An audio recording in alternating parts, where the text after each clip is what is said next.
Hello, good morning, नमस्कार। मैं सुरेश कुमार स्वागत करता हूं अपने यूट्यूब चैनल श्योर फिजिक्स में। आज हम 10th क्लास की साइंस स्टार्ट कर रहे हैं और 10th क्लास की साइंस में आज हम सबसे पहले जो हम चैप्टर शुरू करेंगे वो है हमारा करंट इलेक्ट्रिसिटी 10th क्लास में। ओके, तो देखिए करंट इलेक्ट्रिसिटी में जो हमारा सबसे पहला टॉपिक आता है वो आता है इलेक्ट्रिक करंट। इलेक्ट्रिक करंट समझने को तो ये बहुत सिंपल सा टॉपिक है, लेकिन 10th क्लास में हम थोड़ा सा इसको डीपली पढ़ेंगे। Just like foundation course, simple हम बोर्ड की तरह नहीं, थोड़ा सा हम इसको फाउंडेशन कोर्स कुछ एक्स्ट्रा करेंगे जो हमारी एनसीईआरटी में दे रखे हैं उससे एक्स्ट्रा करेंगे। तो चलिए हम शुरू करते हैं। Electric current. इलेक्ट्रिक करंट देखिए यहाँ पे ये दो वर्ड्स है, इलेक्ट्रिक एंड करंट। ओके, तो मैं सबसे पहले आपको करंट का मतलब बताता हूं। करंट का एक जनरल मीनिंग क्या होता है? Current means any kind of flow. Current means any kind of flow. Water flow, water current. जैसे मान लो किसी पाइप के अंदर वाटर का फ्लो हो रहा है या रिवर में वाटर का फ्लो हो रहा है तो हम उसको क्या बोलते हैं? Water current. ओके, एयर का फ्लो, एयर करंट। ओके, तो इसी तरह से मान लो हीट का फ्लो हो रहा है तो उसे हीट करंट कह सकते हैं। उसी तरह से यहाँ पर इलेक्ट्रिक करंट, हम कई बार एक वर्ड बोलते हैं बोला करंट, तो सिर्फ करंट कहना ये गलत होता है। ये कौन सा करंट है? Electric current. करंट हम बोलते करंट, तो करंट का मतलब क्या? किस चीज का current? Water current, air current, heat current, traffic current, whatever. Okay, so electric current, तो यहाँ पर current means any kind of flow, और इलेक्ट्रिक जो वर्ड है उसका मतलब होता है इलेक्ट्रिक चार्ज, मतलब इलेक्ट्रिक चार्ज का फ्लो।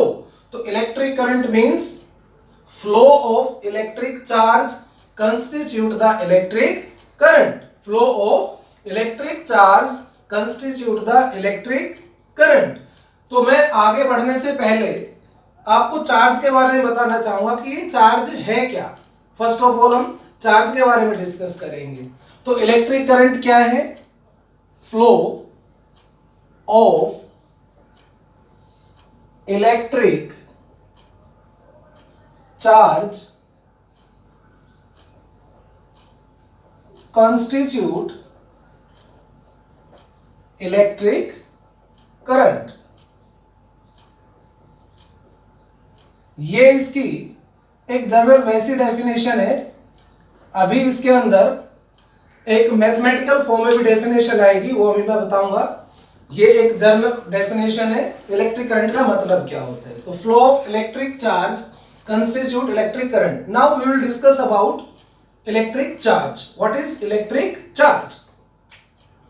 ओके, तो आप इसे थोड़ा ध्यान से समझें। आपको ये सब कुछ 12th क्लास में बहुत इजी लगेगा। मैं आपको बता दूं डियर स्टूडेंट्स, ये जो टॉपिक है, ये जो यूनिट है 10th में, अभी ये आपकी 12th में आएगी। यदि आप 12th में साइंस स्ट्रीम लेते हैं, नॉन मेडिकल में या मेडिकल में फिजिक्स तो रहेगी, तो फिजिक्स में आपकी यही यूनिट 12th में आएगी। और यदि आप 10th में एक हाई लेवल का पढ़ लेते हैं, अच्छे से पढ़ लेते हैं, तो 12th में आपको दिक्कत नहीं आएगी। जो बच्चे 10th में बहुत डीपली पढ़ लेते हैं, इसको अच्छे से पढ़ लेते हैं, वो 12th में दूसरे स्टूडेंट के कंपैरेटिवली बहुत कंफर्ट फील करते हैं और उनको बहुत अच्छा समझ में आएगा और उनका लेवल भी अलग ही होगा। हम इलेक्ट्रिक चार्ज की बात करते हैं, तो इलेक्ट्रिक चार्ज क्या होता है बेटा? हमें यह पता है कि every substance, every material consists of atoms and molecules. ये आपको 5th लेवल तक भी बताया जाता है। मटेरियल एक चैप्टर का नाम है, तो उसमें बताया जाता है, हम सबको पता है, हम 10th में आ चुके हैं कि every substance, every material consists of atoms and molecules. Her substance किससे बना होता है? एटम और मॉलिक्यूल। और जो अपना एटम और मॉलिक्यूल होता है, ये किससे बना होता है? तो एटम, कोई भी एटम या कोई भी मॉलिक्यूल, इसके 3 कंस्टिट्यूएंट पार्टिकल्स होते हैं। 3 कंस्टिट्यूएंट पार्टिकल्स। वो 3 कंस्टिट्यूएंट पार्टिकल्स कौन कौन से होते हैं? Proton, neutron and number 3 electron, जिसको मैंने कुछ अलग ही तरह से लिखा है बाकी तीनों से, क्योंकि यहां पर सारी कहानी इसी से रिलेटेड है। बाकी तो बेचारे अपने चुपचाप पड़े रहते हैं, सारी कहानी इस इलेक्ट्रॉन की वजह से। ओके, ये क्या है? These are constituent particles. Okay, ये एटॉमिक स्केल पे बहुत छोटे पार्टिकल्स होते हैं जिनसे मिलके एटम बना होते हैं।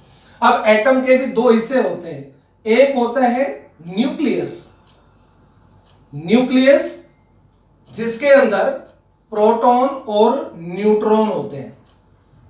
ठीक है, प्रोटॉन और न्यूट्रॉन होते हैं न्यूक्लियस के अंदर, और ये तो न्यूक्लियस। और दूसरे होते हैं इलेक्ट्रॉन जो कि न्यूक्लियस में, न्यूक्लियस के चारों तरफ चक्कर लगा रहे होते हैं। न्यूक्लियस के चारों तरफ इस तरह से चक्कर लगा रहे होते हैं जैसे सूर्य के चारों तरफ ग्रह चक्कर लगाते हैं। In our solar system planets revolve around sun. In a similar way, electrons revolve around nucleus. Okay? तो ये तीन कंस्टिट्यूएंट पार्टिकल मिलकर ये एटम या मॉलिक्यूल बनाते हैं।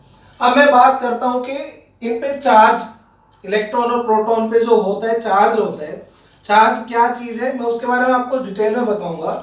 देखिए, जो इलेक्ट्रॉन होता है, इलेक्ट्रॉन, इलेक्ट्रॉन के चार्ज को हम माइनस स्मॉल ई से रिप्रेजेंट करते हैं, और इसकी वैल्यू होती है -1.6 इंटू 10⁻⁻19 कूलम। सी क्या है? कूलम। कूलम है ये चार्ज की एसआई यूनिट होती है, चार्ज की एसआई यूनिट। देखो, मैं काफी चीजें लिखता हूं बोर्ड पे, काफी चीजें मैं बोलता हूं, तो जो बोर्ड पे लिखता हूं उसे तो आप नोट करें, और कई बार मैं कुछ चीजें बोर्ड पे नहीं लिखता, सिर्फ बोलता हूं, तो उनको भी आप नोट करें ताकि आपके अच्छे से नोट्स तैयार हो जाएं। तो this is SI unit of charge. ये इलेक्ट्रॉन पे चार्ज होता है, माइनस नेगेटिव चार्ज होता है इलेक्ट्रॉन पे पहली बात, और 1.6 इंटू 10⁻⁻19 कूलम चार्ज होता है। और बच्चों, जो प्रोटॉन होता है, प्रोटॉन पे प्लस ई, मतलब चार्ज का मैग्नीट्यूड तो इतना ही होता है लेकिन साइन उसका पॉजिटिव होता है, that is plus 1.6 into 10⁻⁻19 coulomb. ये प्रोटॉन पे चार्ज होता है। ओके, अब आपको कंस्टिट्यूएंट जो इसका एटम का मॉडल है आपने पढ़ रखा है, 9th क्लास में आपने पढ़ा होगा एटम के मॉडल के बारे में, कि किसी भी एटम के अंदर प्रोटॉन जितने होते हैं, number of protons and number of electrons, वो इक्वल होते हैं। उसे हम क्या कहते हैं? Atomic number. Atomic number, atomic number क्या होता है? एटॉमिक नंबर जो होता है वो होता है, हम जेड से रिप्रेजेंट करते हैं, number of electrons and the same number of protons. Number of protons मतलब किसी भी एटम के अंदर number of protons and number of electrons, मतलब इलेक्ट्रॉनों की संख्या एंड प्रोटॉनों की संख्या जो होती है, या एंड मतलब यहां पे या है, इलेक्ट्रॉनों की संख्या या प्रोटॉनों की संख्या जो होती है उसे हम क्या कहते हैं? Atomic number. तो इसका मतलब ये हुआ, जैसा हम एक एग्जांपल लेते हैं, ध्यान से सुनना। एक एग्जांपल हम ले रहे हैं सोडियम का, Na, सोडियम। सोडियम का एटॉमिक नंबर 11 होता है, मैं आपको बता दूं, सोडियम का एटॉमिक नंबर 11 होता है। तो 11 होता है, सोडियम का एटॉमिक नंबर 11 होता है। इट मींस सोडियम के अंदर प्रोटॉन कितने हैं? 11, और इलेक्ट्रॉन कितने हैं? वो भी 11। 11 ही प्रोटॉन है और 11 ही इलेक्ट्रॉन है। ओके, एक प्रोटॉन पे प्लस ई चार्ज होता है, हम इंडिकेट कर लेते हैं, वैसे वैल्यू तो ये होती है लेकिन बार बार हम इसको लेके नहीं चलेंगे, तो हम प्लस ई से डिनोट कर लेते हैं इसको। तो प्रोटॉन पे टोटल चार्ज कितना होगा? Charge on proton plus 11e। 1 proton पे प्लस ई चार्ज तो 11 कितना हो जाएगा? एक इलेक्ट्रॉन पे माइनस ई चार्ज तो 11 इलेक्ट्रॉन पे चार्ज कितना हो जाएगा? -11e। तो एटम पे टोटल चार्ज कितना हुआ? एटम पे total charge plus 11e minus 11e 0, यानी कि एटम कोई भी हो उसके ऊपर हमेशा नेट चार्ज 0 होता है, क्योंकि उसमें जितने प्रोटॉन होते हैं उतने इलेक्ट्रॉन होते हैं, तो उनके चार्ज आपस में कैंसिल आउट हो जाते हैं। So atom is always neutral. Atom क्या होता है, न्यूट्रल होता है, राइट। ओके, अब मान लीजिए कोई भी एग्जांपल, एक और एग्जांपल लें, एक एग्जांपल और लेके बताता हूं। जैसे क्लोरीन है, क्लोरीन का एटॉमिक नंबर होता है 17, 17 एटॉमिक नंबर होता है। इसका मतलब 17 प्लस 17 तो प्रोटॉन है, तो उनका चार्ज इतना हो गया, और इतने ही इलेक्ट्रॉन है, तो -17 इनका चार्ज है। तो टोटल चार्ज क्लोरीन पे कितना हुआ, स्टिल 0। तो किसी भी एटम या मॉलिक्यूल के ऊपर टोटल चार्ज हमेशा 0 होता है, क्योंकि वो न्यूट्रल हो जाते हैं, दोनों चार्ज कैंसिल आउट हो जाते हैं। ओके, अब मैं आपको थोड़ा सा और इसके बारे में बता देता हूं, उसके बाद फिर हम मेन टॉपिक पे आ जाएंगे। वैसे तो इसके बारे में बहुत कुछ होता है, चार्ज किसके कारण होता है, क्या होता है, एवरीथिंग। अब देखिए, सोडियम है, इसमें 11 इलेक्ट्रॉन है, एटॉमिक नंबर इसका 11 है, 11 इलेक्ट्रॉन है।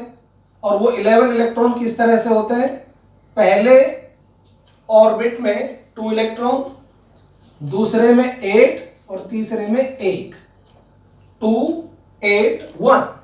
ओके, हर परमाणु, हर एटम की इच्छा होती है अपने आखिरी ऑर्बिट में, अपने आखिरी सेल में 8 इलेक्ट्रॉन लाने की, या 2 या 8।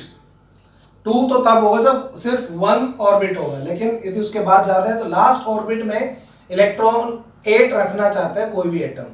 अब इसको 8 रखना है तो इसको क्या करने पड़ेंगे, 7 इलेक्ट्रॉन चाहिए। अब 7 इलेक्ट्रॉन तो इसे कौन देगा, कोई दे ही नहीं सकता। लेकिन इसके पास एक तरीका और है कि अपने एक इलेक्ट्रॉन को लूज कर दे, एक इलेक्ट्रॉन को खो दे। अरे छोड़िए, कह रहे फालतू ही पड़ा, इसको खो देगा तो इसका कॉन्फ़िगरेशन कुछ इस तरह से हो जाएगा, 2 8 इलेक्ट्रॉनिक कॉन्फ़िगरेशन। इसके लास्ट में अब 8 ही बचा है ना, उसको दे के भी फ्री, ये क्या हो जाता है, स्टेबल। और एक इलेक्ट्रॉन खोने के बाद सोडियम क्या बन गया, सोडियम प्लस आयन बन जाते हैं। और अपने एक इलेक्ट्रॉन को क्या कर दिया इसने, फ्री, एक इलेक्ट्रॉन को फ्री कर दिया। उसी ऐसे मतलब बहुत सारे एग्जाम्पल है, और भी एग्जाम्पल है। जैसा आप आयरन का ले लीजिए, गोल्ड का ले लीजिए, सिल्वर का, मतलब जितने भी मेटल्स हैं, सभी मेटल्स क्या करते हैं, अपने आउटर मोस्ट सेल में जो एक्स्ट्रा इलेक्ट्रॉन पड़े होते हैं, जैसे मान लो हम एग्जांपल लेते हैं एल्यूमिनियम, एल्यूमिनियम एटॉमिक नंबर 13, तो इसकी कॉन्फ़िगरेशन 2 8 एंड 3। तो इसको अपने ऑर्बिट में, लास्ट ऑर्बिट में ऐड करने के लिए 5 इलेक्ट्रॉन की जरूरत है। तो 5 इलेक्ट्रॉन भी नहीं मिल सकते, 4 भी नहीं मिल सकते, ठीक है। तो ये क्या करेगा, अपने 3 इलेक्ट्रॉन को लूज करेगा। लेकिन 3 इलेक्ट्रॉन जरूरी नहीं कि एक साथ ही करे, एक भी कर सकता है, 2 कर सकता है, 3 कर सकता है। तो इस तरह से ये एल्यूमिनियम प्लस 2 प्लस 3 प्लस क्या बन सकता है, आयन बन जाएगा, और अपने इलेक्ट्रॉन्स को क्या कर देता है, फ्री कर देता है। अब यहां पर इलेक्ट्रॉन फ्री कर दिया, लेकिन जो नॉन मेटल्स होते हैं, जैसे अपने ऑक्सीजन है, कार्बन है, ठीक है, क्लोरीन है, या जितने भी इंसुलेटर्स हैं, वो इलेक्ट्रॉन्स को इस तरह से लूजली, मतलब उसमें इलेक्ट्रॉन इतने लूजली बाउंड नहीं होते, और वो इलेक्ट्रॉन्स को फ्री नहीं करते, ठीक है। आज की वीडियो में मैंने आपको इतना बताया है, नेक्स्ट वीडियो में हम इसमें थोड़ा और आगे चलेंगे। फिलहाल तो एक ट्रायल वीडियो है, आपको ये पसंद आए तो आप इसको लाइक करें, शेयर करें, और ज्यादा से ज्यादा सब्सक्राइब करें। Thank you very much.